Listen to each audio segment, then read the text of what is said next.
So I wanted to go over the best weapons of Nova in one video. This is my fifth re-record. Please get it right this time. But basically I'm showing the weapons here. We have Okina, Dagger Argonac, Hate, Bad Taxi, Dual Ichor, um what's this called again? Jack Attack, Vulcan Blitz. We have Devouring Attrition / Devastating Attrition. Hounds, which I will not be able to showcase. Um, the Grimoire and Panthera, the Ether Daggers, the Venato Prime, the Spinnerax, and the Dulcoda Toxica. Now, just for a clarification, this is for Molecular Prime only. This is not supposed to say how good the weapons are in general. Like, Dulcoda Toxica, by all means, is not D tier. Okay, now that we've got that established, let's begin. The Okina is ridiculously strong and easily the best one on the list. With Condition Overload, you get more single target damage, and with a Nautilus just constantly triggering every status and grouping enemies up, you end up getting damage that is just genuinely so ridiculous that you don't even need to put any thought into playing the game, and you will nuke the enemies. Like, again,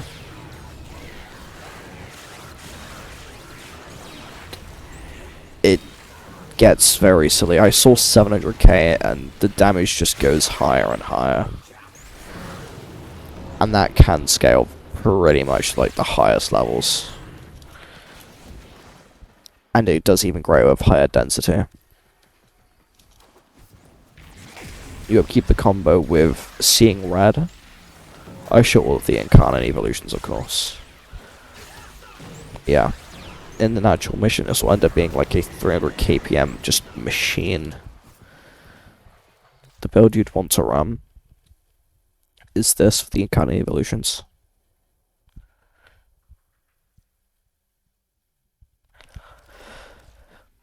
This for the actual evolution, all the mods, I mean. And I need to form this slot, but you'd slot Reach here if you wanted to just use it as a light spammer and a passive nuker at the same time. But overall, it's solid. It's the best weapon for Nova. And that's about it. The second one I'll cover is a Hamper Taxi with Argonac and Ceramic Dagger. So, the reason this is in second place is because it allows the Banab to armor strip, while also allowing Molecular Prime to armor strip, which ends up resulting in whatever the hell that is. And like, if we can do that again, which bang, bang, bang. Yeah, seems about right. One more time. This will kill in the sim like a lot quicker than Okina, but in actual missions it tends to swing a bit more into the favor of Okina, I have found. But yeah, Kerplunk. And just like a standalone dagger, it can also do really well. Like, again, if I just put on like my pure electricity setup with this, and that. Wait, what did I do here?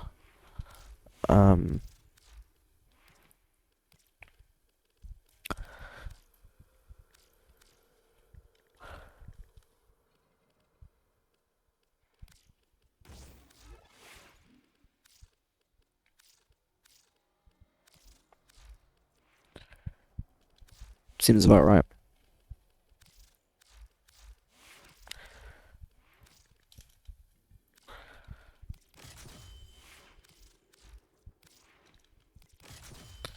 There we go. So with a properly built dagger, you will pretty much do this. You need to activate influence first, but it will start removing enemies. I recommend adding some range. I'm pretty sure I just like removed my brain there, so honestly just throw it up a blood rush or whatever the hell you want. I just don't like using blood rush a lot. And then as follows. Pure nukage with just your melee and Nova itself. So yeah, overall the daggers are a super strong combo, and I would recommend it. Next up, we have the Burning Hate. So I'd use this more with the pad scaffold, but I check it on a raw config typically, so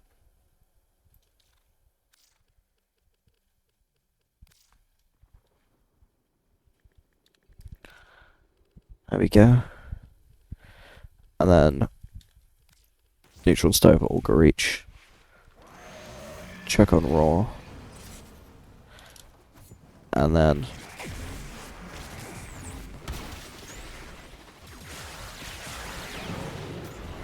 yeah,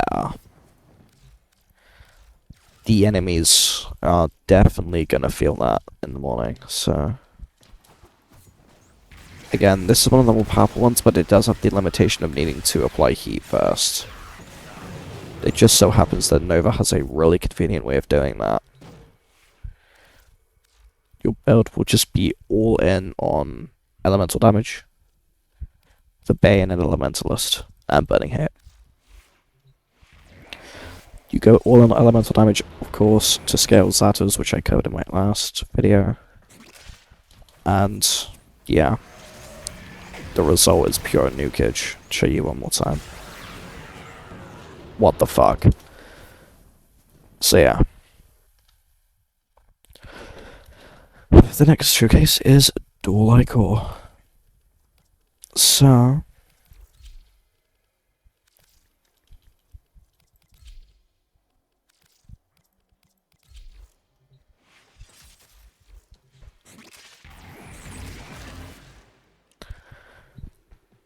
typically what you do here, again, I just activate influence with pad scaffold. I let it get one melee kill, and then I let the incarnate form itself do the work, of course. I need to kill Babals first to get the combo up, so oh yeah, I need to also put on the right incarnate bug. Silly me. So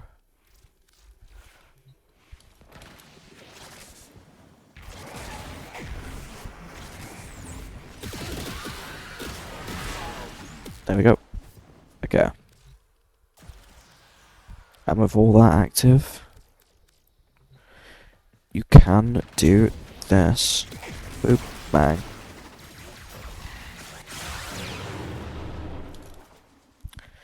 You don't even need to use Fad now. It will just end up chaining on its own. If you have influence, obviously it will chain even harder. You need Fad to reactivate that influence, because influence is extremely annoying.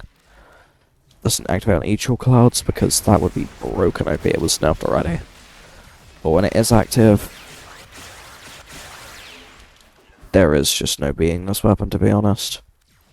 When it is active, it's just ridiculous.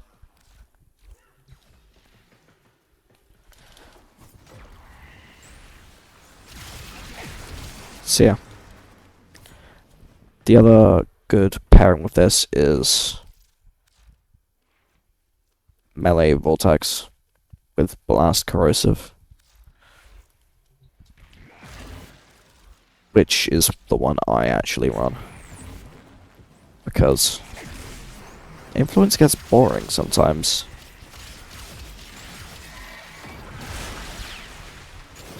But it's definitely not the best pairing.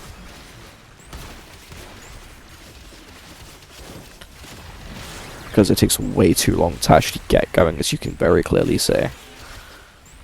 But when the enemies are stacked up, it will kill. The issue is that it will not scale to higher levels. But yeah. And if you want a mix of both setups, you run Blast, Corrosive, Influence, Fad Taxi, which I've found gives me the most consistent results, to be completely honest.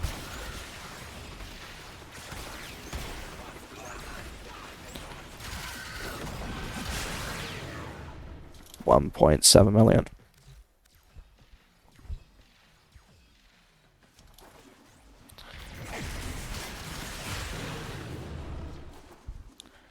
$0.7 million.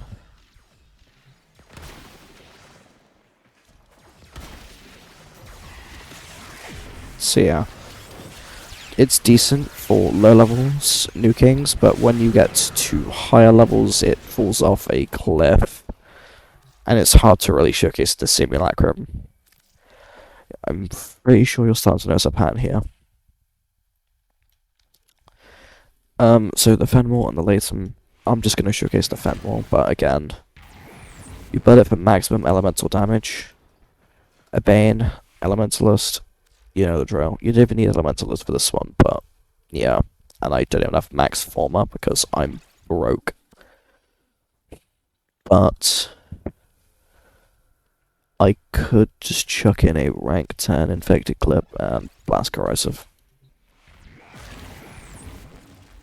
And now you've maxed out Zatter's Whisper on this.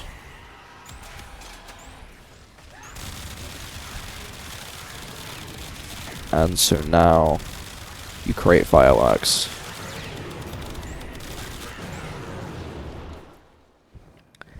And again, it's like okay, but it's not the strongest thing in the world.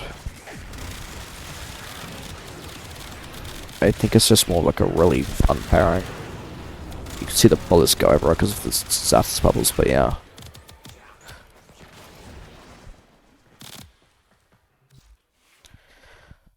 Next, we have the Hound. I can't showcase this one, but it can reach 370 kills per minute with a anomaly macro.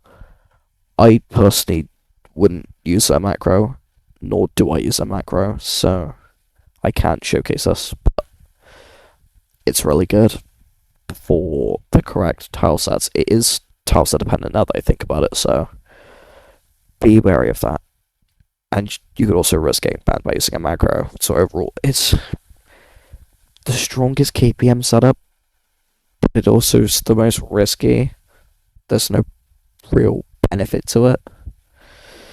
So yeah, I'm not going to dwell on it too much. It's really good. I just wouldn't recommend it. Next up, the Venato.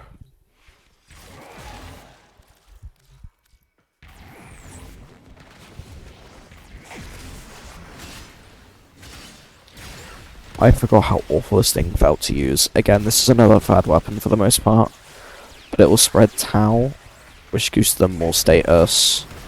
Molecular Prime will also apply Tau now, and it just causes enemies to just die. It's like most of the other fad setups, but it is noticeably weaker, which is why it's in the beta.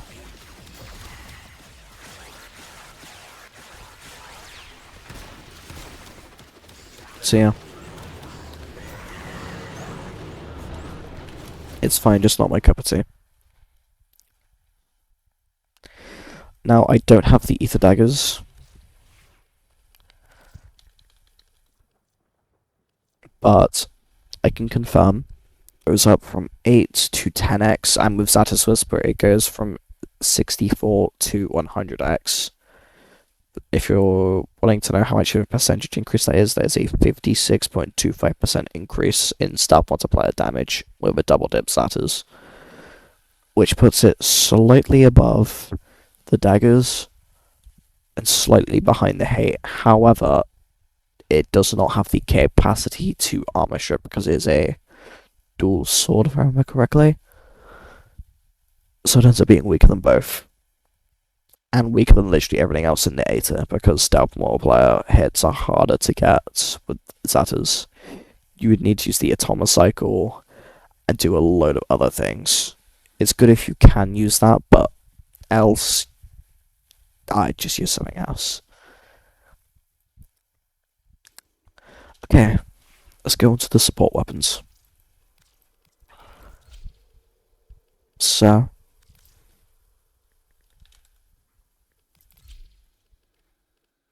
there we go.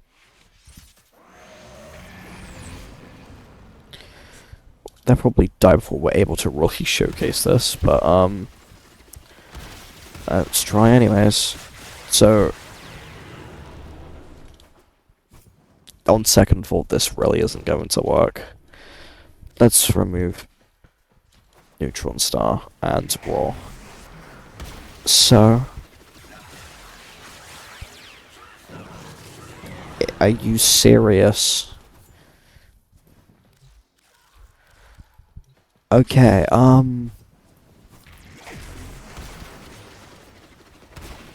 one more time.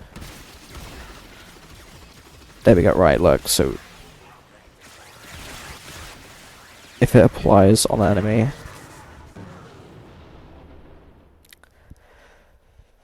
give me a second. Okay, I'm back. Okay, so we're gonna try it on Dracar Manic Bombards. These guys should not die as easily. So they all have sheaves now, as you can see. They can die now, I don't really care, but it disarms the enemy, and that's because of the Panthera Prime's disarming purity mod, which only applies on the secondary fire. However, Flat Amp counts as a secondary fire, so when you translate it to miscellaneous damage, it will trigger all sources of like secondary fire effects, including the Grimoire. But you need to have the Grimoire equipped for this one. I couldn't tell you why. So when you're running like a fully maxed out setup, you effectively hold out a Grimoire, put your buffs on, completely nuke everything, and you can see you have the buffs in the top corner. Right here. That's the Reese invocation.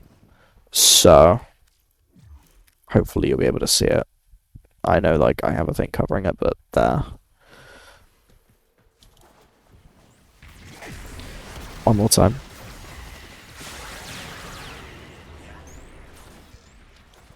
So, yeah.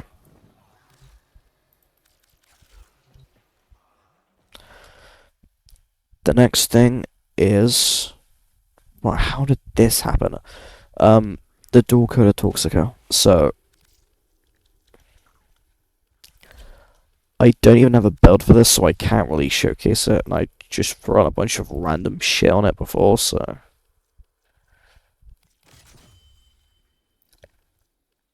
I feel like it would be a bit dishonest for me to showcase how good it is on Molecular Prime without having it built.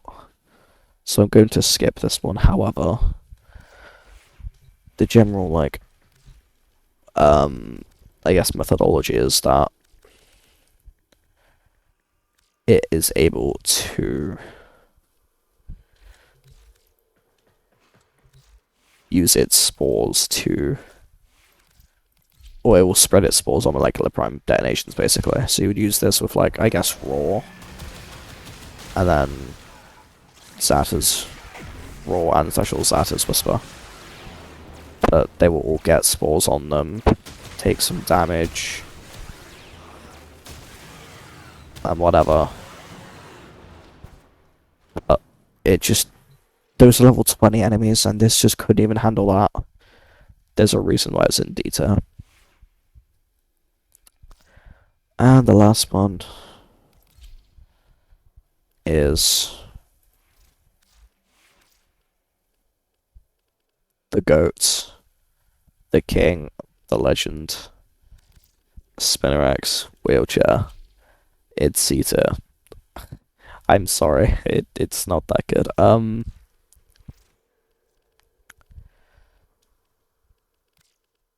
Basically,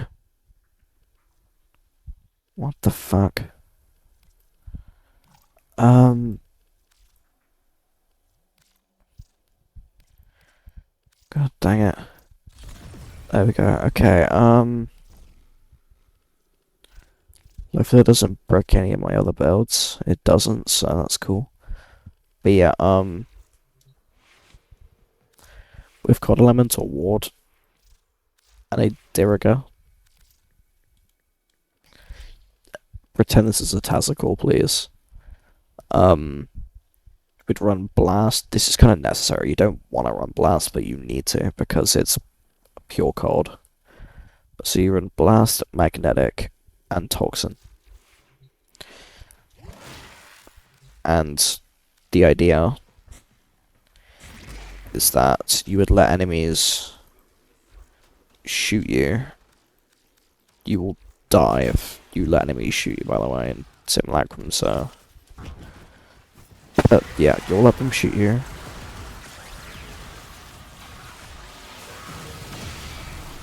You'll proc influence.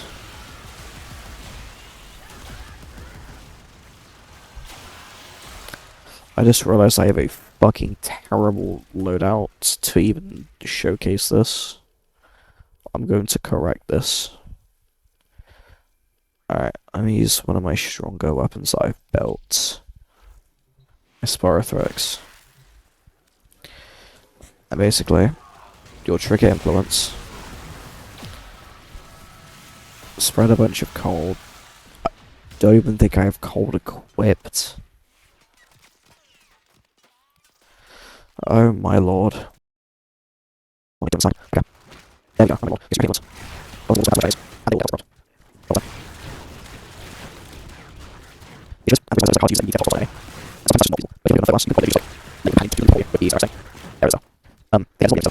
we go. You want to run a Phenmor right there with Toxin on it to enable weapon.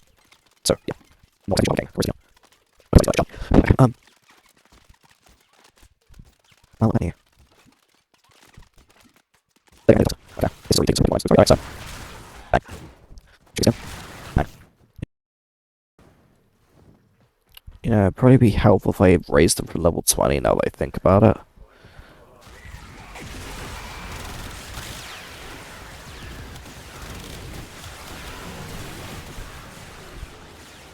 There you go. That's a more honest showcase of it.